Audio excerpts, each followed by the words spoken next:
আসসালামু আলাইকুম সবাইকে। আশা করি আপনারা সবাই ভীষণ ভালো রয়েছেন। আজকে আমরা আইসোটোপ নিয়ে কথা বলবো। আইসোটোপ টপিকটা আসলে কি? আমরা জানি একটি পরমাণুতে যতগুলো তার পারমাণবিক সংখ্যা ঠিক সেম সংখ্যক তার রয়েছে প্রোটন সংখ্যা এবং প্রোটন সংখ্যার সমান সংখ্যক রয়েছে ইলেকট্রন সংখ্যা। কখনো কখনো দেখা যায় প্রোটন সংখ্যা যতগুলো রয়েছে ঠিক ততগুলোই তার মাঝে নিউট্রন সংখ্যা রয়েছে। আবার কখনো কখনো দেখা যায় যে নিউট্রন সংখ্যা তার থেকে কম বা বেশিও হতে পারে। সো বেসিক্যালি আমরা জানি প্রোটন আর নিউট্রন এই দুটো মিলে নিউক্লিয়াস গঠন করে। কি গঠন করে? নিউক্লিয়াস। আর এখানে ইলেকট্রনের ভরকে নগণ্য ধরা হয়। তো সমস্ত ভর থাকে নিউক্লিয়াসের মধ্যে কেন্দ্রীভূত। নিউক্লিয়াসের মধ্যে কি থাকে? সমস্ত ভর থাকে। সো এটা আমাকে মাথায় রাখতে হবে। এটা ছিল আগের ক্লাসের বেসিক কথাবার্তা। সো এখন আমরা আসলাম আইসোটোপ। সো আইসোটোপ বেসিক্যালি কাকে বলে? দেখো, কোনো মৌলের ভিন্ন ধরনের পরমাণু যাদের প্রোটন বা পারমাণবিক সংখ্যা সমান কিন্তু ভর সংখ্যা ভিন্ন, তাদেরকে ওই মৌলের আইসোটোপ বলে। তার মানে দেখা গেল তিনটাই আমি হাইড্রোজেন পরমাণু নিলাম, তিনটাই আমি কি নিলাম? হাইড্রোজেন পরমাণু নিলাম, কিন্তু এদের সবার পারমাণবিক সংখ্যা হলো এক। পারমাণবিক সংখ্যা কত করে? এক করে। যেহেতু পারমাণবিক সংখ্যা এক, তাহলে প্রোটন আছে একটা করে, প্রোটন আছে একটা করে, প্রোটন আছে একটা করে। কিন্তু কিন্তু আমি যদি বলি যে এর ভর সংখ্যা হলো, এর নিউটন আছে একটি, বাট আরেকজনের নিউটন আছে হলো দুইটি, আরেকজনের নিউটন আছে তিনটি, সেক্ষেত্রে কি হবে? সেক্ষেত্রে আমরা বলতে পারি যে এদের প্রোটন সংখ্যা সমান কিন্তু ভর সংখ্যা ভিন্ন। প্রোটন সংখ্যা সমান কিন্তু ভর সংখ্যা ভিন্ন। প্রোটন সংখ্যা সমান কিন্তু ভর সংখ্যা ভিন্ন, তাই না? অবশ্যই।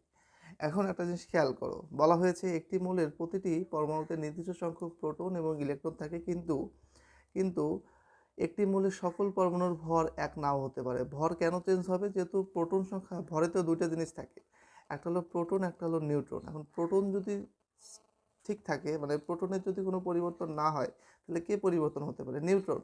তো ভর এক নাও হতে পারে, কারণ একটি মৌলের ভিন্ন পরমাণুতে বিভিন্ন সংখ্যায় নিউট্রন থাকতে পারে। এই কথাটা ইম্পর্টেন্ট। বিভিন্ন সংখ্যায় কি থাকতে পারে? নিউট্রন থাকতে পারে। বিভিন্ন সংখ্যায় নিউট্রন থাকতে পারে। এটা আমাকে কি করতে হবে? মাথায় রাখতে হবে। এখন একটা ব্যাপার খেয়াল করো, সেটা হলো হাইড্রোজেনের সকল পরমাণুতে একটি করে প্রোটন ও একটি করে ইলেকট্রন থাকে। এখানে একটা প্রোটন, একটা ইলেকট্রন, একটা প্রোটন, একটা ইলেকট্রন, একটা প্রোটন, একটা ইলেকট্রন, বাট এখানে কোনো নিউট্রন নাই, তার মানে জিরো নিউট্রন। এখানে নিউট্রন কয়টা? একটা। এখানে নিউট্রন কয়টা? দুইটা। ওকে, তো হাইড্রোজেনের পরমাণুতে কোনো নিউট্রন নেই, সেটা হলো ক চিত্র, যার ভর সংখ্যা হলো এই যে এক। এখানে এক আর এক মিলে ভর সংখ্যা হলো দুই।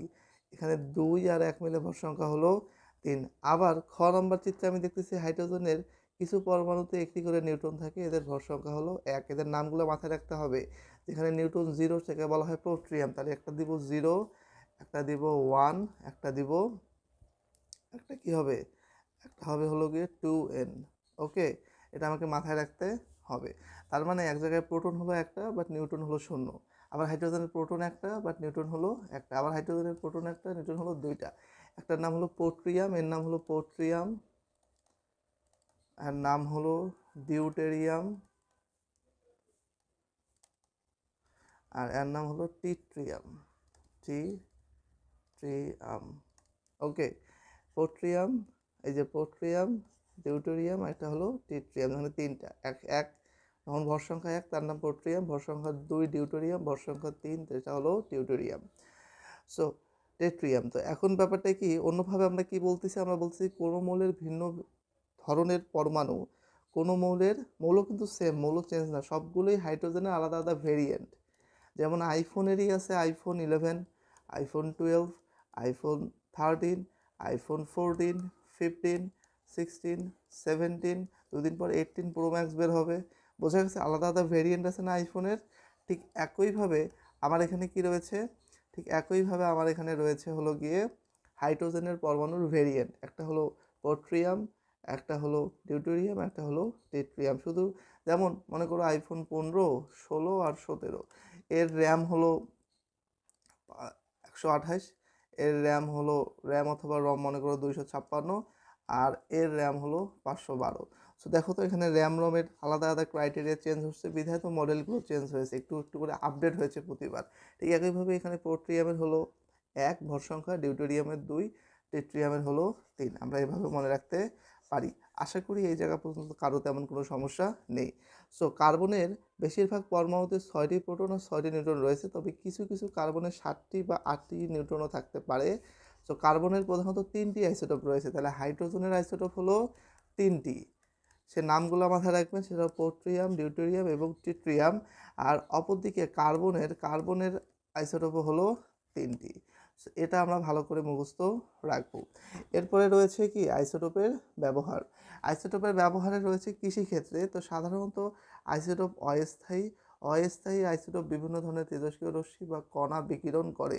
তো অস্থায়ী আইসোটোপ কী করে? বিভিন্ন ধরনের তেজস্ক্রিয় রশ্মি বা কণা বিকিরণ করে, তাই এদের তেজস্ক্রিয় আইসোটোপ বলা হয়। যেহেতু এরা তেজস্ক্রিয় রশ্মি বিকিরণ করে, সেজন্য এদেরকে কি বলা হয়? তেজস্ক্রিয় আইসোটোপ বলা হয়। তাহলে তেজস্ক্রিয় আইসোটোপ হলো অস্থায়ী আইসোটোপ।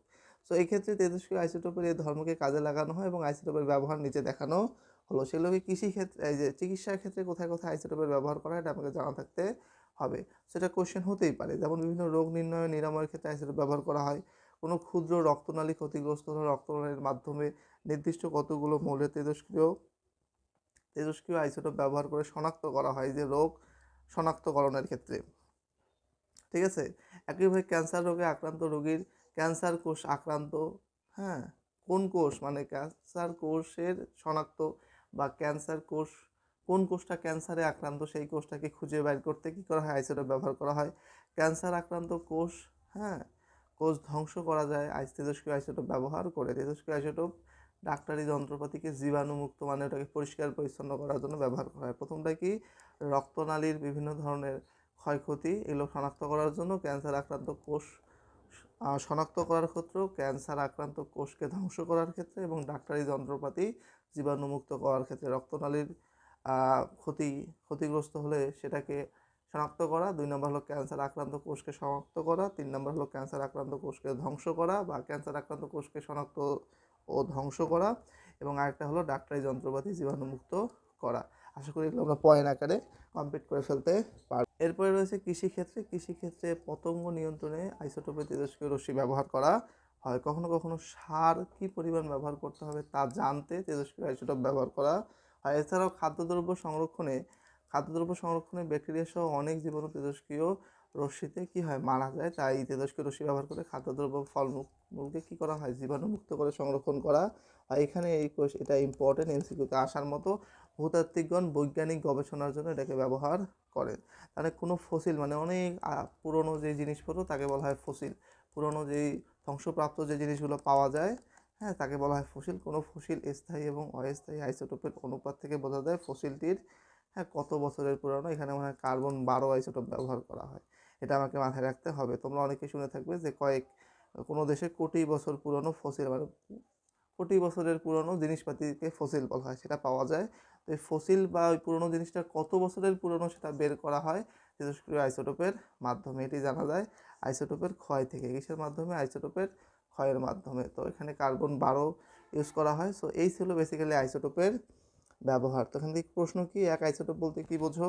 প্রশ্নগুলো আমি বলে দিচ্ছি, একটু লিখে নাও। এক নাম্বার হলো আইসোটোপ বলতে কি বোঝো? আইসোটোপ বলতে কি বোঝো, ব্যাখ্যা করো। কোশ্চেন নাম্বার 2, চিকিৎসা ক্ষেত্রে আইসোটোপের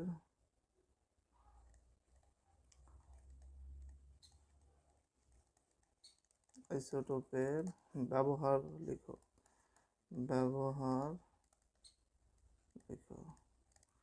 এরপর সিম্পল প্রশ্ন হতে পারে, বিভিন্ন ক্ষেত্রে আইসোটোপের ব্যবহার লিখো। বিভিন্ন ক্ষেত্রে আইসোটোপের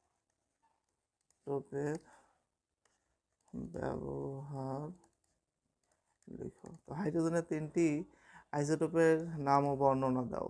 হাইড্রোজেনের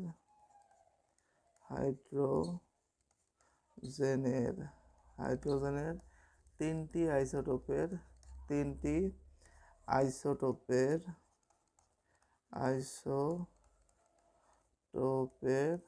কি করব, বিবরণ দাও বা বর্ণনা দাও,